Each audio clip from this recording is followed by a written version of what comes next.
आपने अक्सर ऐसा देखा होगा कि लाइफ में हम जिसे बहुत ज़्यादा वैल्यू देते हैं ना, उसे अपना दिल तोड़ने का अधिकार भी दे बैठते हैं। तो ऐसे में अगर कोई आपकी वैल्यू ना समझे, आपकी बात को इम्पोर्टेंस ना दे, तो आपको ये 4 काम करना बहुत ज़रूरी है अपनी रिस्पेक्ट वापस पाने के लिए। क्योंकि बीत गया वो दिन जब कोई आपकी बेइज्जती करे, आपकी डिसरिस्पेक्ट करे, लोगों के बीच में आपको जलील करे, इग्नोर करे, तो चुपचाप रहकर सब कुछ सहना और इंतजार करना कि अपनी टाइम और स्थिति जरूर बदलेगी। अब जमाना ये है कि जिन लोगों को आपकी अहमियत नहीं समझ में आ रही है ना, उन्हें उन्हीं की भाषा में आप अपनी इम्पोर्टेंस समझाइए। और उसके लिए आपने ये जो 4 काम मैं बताने वाली हूँ, अगर वो आपने कर लिए तो वादा है मेरा आपसे कि भले थोड़ा टाइम लगे, पर इससे आप अपनी खोई हुई रिस्पेक्ट और दूसरों की नजरों में अपनी इज्जत वापस पा पाएंगे, बिना अपने नजरों में गिरे हुए। क्योंकि अगर हम किसी के सामने हद से ज्यादा झुक जाते हैं ना, तो सच मानिए दोस्तों, भले ही वो इंसान हमें हम पे तरस खा के उठा ले, पर हम खुद की नजरों में इतने गिर जाते हैं कि कभी अपने आप से नजर नहीं मिला पाते। तो आइए जानते हैं उन 4 कामों को जिन्हें समझने के बाद आपकी जिंदगी बदल जाएगी। उनमें से सबसे पहला काम आपको ये करना है कि जो आपकी लाइफ से जाना चाहता है ना, उसे खुशी खुशी चले जाने। जिस भी पल किसी ने आपको छोड़ने का, आपसे दूर जाने का इरादा बना लिया, उसे उसी पल अपने से दूर जाने दो। उसे कह दो कि तुम्हें जहाँ जाना है, तुम्हें जो करना है तुम करो। उसे ये एहसास दिलाओ कि उसके जाने से आपकी वैल्यू कम नहीं हो जाएगी, आपके ऊपर कोई फर्क नहीं पड़ने वाला, आपकी वैल्यू उससे अफेक्टेड नहीं है। भले ही आपके मन में हजारों उथल पुथल चल रही हो, भले ही आप अंदर ही अंदर रो रहे हो, टूट रहे हो, लेकिन कम से कम उस वक्त उस इंसान के सामने उसके रास्ते से हट जाओ। आप अपने रास्ते, वो अपने रास्ते, लेट देम गो। दोस्तों, जहाँ कदर ना होना, वहां से चुपचाप निकल जाने में ही फायदा होता है। चले जाने दो, निकल जाने दो उन लोगों को अपनी जिंदगी से। मानती हूँ बहुत मुश्किल है किसी को अपनी लाइफ से डिलीट करना, इग्नोर करना उन लोगों को जो आपके लिए बेहद खास हैं।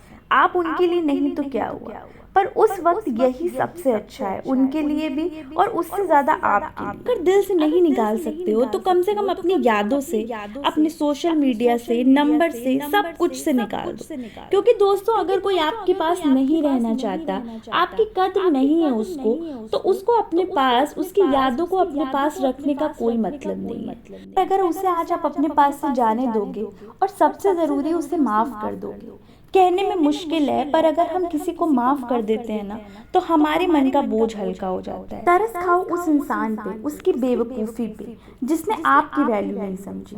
क्योंकि अगर आप उसे छोड़ देने के बाद भी रोते रहोगे, तरसते रहोगे उसके लिए, तो उसकी गलतियों की सजा आप जाने अनजाने खुद को देते रहोगे। यहाँ तो कोई आपकी गलती भी नहीं है। अब आप सोच रहे होंगे कि ये करने से आपकी वैल्यू कैसे बढ़ेगी, पर इसके आगे के जो पॉइंट्स है ना, वो इसी के ऊपर है। क्योंकि आपने जो सबसे मुश्किल पड़ाव है वो पार कर लिया है। जो लोग ये नहीं कर पाते, वो या तो लाइफ टाइम रोते रहते हैं, या फिर कोई गलत स्टेप उठा लेते हैं। पर अगर इसके विपरीत सिचुएशन में आपने अपना धैर्य बनाए रखा, और बिना अपने मन पे कोई बोझ रखे वो होने दिया जो हो रहा है, फिर आप तैयार हो जाइए अपने एक नए सफर की ओर, जो आपको वो दिलाएगा, वहां लेके जाएगा जहां आप कभी सोच भी नहीं सकते। अब दूसरा काम आपको ये करना है कि आपको उस इंसान के साथ रहना है, उस इंसान के साथ जुड़ना है जो आपके साथ हमेशा से खड़ा रहा है, पर जिसकी आपने कभी कदर नहीं की। उस इंसान के साथ जुड़िए जो आपके साथ आपकी मौत तक खड़ा रहने वाला है, और वो इंसान आपके अलावा कोई और हो ही नहीं सकता। You are the only person जिसके साथ अगर आप कनेक्ट हो गए, तो फिर आपको किसी और कनेक्शन की जरूरत ही नहीं। तो जस्ट कनेक्ट विद योरसेल्फ। अब जितना टाइम आप उन्हें देते थे ना, वो अब आप खुद को दो। अपने आप को खोजने का प्रयास करो, अच्छी अच्छी जगह घूमने जाओ। जो रब आपको उनमें नजर आता था ना, वो अब आप खुद में देखने की कोशिश करो। अपने को खुश रखो, अपने को ये एहसास दिलाओ, ये बताओ कि आपको आपसे ज्यादा खुश और कोई नहीं रख सकता। कोई नहीं होते वो लोग जो आपको वैल्यू ना दे। आपकी रिस्पेक्ट उनकी मोहताज नहीं है कि वो करेंगे तो ही होगी। आप अपनी खुद की रिस्पेक्ट करिए। हाँ, मानती हूँ कि आप अकेले हैं दुनिया में, पर इस दुनिया में कुछ चीज़ों की खूबी ही यही होती है कि वो अकेले होते हैं। जैसे चांद, सूरज, माउंट एवरेस्ट, धरती, ये सब अकेले हैं, और उसी प्रकृति का हिस्सा है जिसके आप हैं। वही प्रकृति जिसने ये सारा जहां बनाया है। दोस्तों तीसरा काम जो आपको करना है वो है इमोशनल पीस। अपने अंदर इमोशनल पीस रखना होगा। कोई जलन नहीं, कोई बदले की भावना नहीं, शांत रहना सीखो। अपने को कन्विंस कर लो इस बात के लिए कि किसी को तुम्हारी वैल्यू कम करने से वो कम नहीं हो गई। तुम कोई सवाल नहीं हो जिसको लोग जज करें या उसे हल करें। खुद को लूजर वाली फीलिंग में कभी मत लेके आओ। You have not lost the battle. The battle is still on. It's happening between you and your emotions. The war is between you and your thoughts.